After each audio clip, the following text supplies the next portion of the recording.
na mokolo na lelo tokolobela mingi na makambo oyo papa alobaki, makambo kobina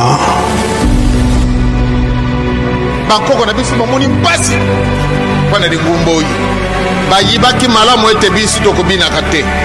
Soko baye na mbuka balingi bakanga bakimbangisi bazala kosala bango ndenge nini, bakobenga mokonzi na mbuka ale yaka benga bato na nyonso to baya ntango bato ya mbuka nyonso baye bavwandi ale bakamati masanga mbila babengi ale mama ya komela te nakomelaka te pani nomelaka te ate namelaka na ngai te kenda pembeni bapesi oyo ameli kenda kuna ale basilisi bao nyonso bameli te sika te bakoloba likambo te bakojila bao sikasikawa bobeta mbunda bakeyokamata mbunda babandi kobeta mbunda ale botelama bobina te ngai nakobinaka te pani nokobinaka te omeli masanga te obini te pana nini te motema na ngai elingi boye ntango basilisi mboka ekabani biteni misato emibale pardon bada ntango wana balobi baoyo nyonso babinaka te bazali bakimbangise bazali banani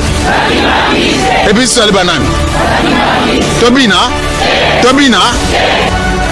des chrétiens sont en train de danser.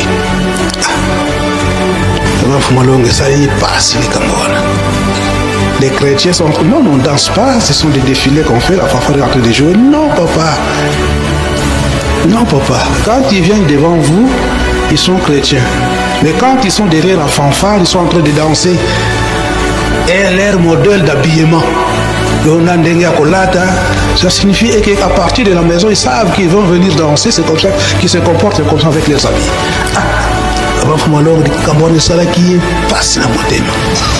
Tondi makubina nako compliqué bino ko compliqué wana te quand on va continuer ko bina nako pesa bino na bato ba bina ka penza ke te passe boko mona ngo bino bozo continuer ko bina te zo te ya te bozo yoka te tango ba ko kamata bino ke bon tokende ko bina ndenge ya solo esika ba ko mema bino boko yoka passe ezala ba jeune garçon ezala ba jeune fille. Tant que tu sais qu'on l'a bobida, c'est dit que tu sais qu'on enchaîne, mais la beaucoup de musique, banzembo ya kibanda. Na Kinshasa,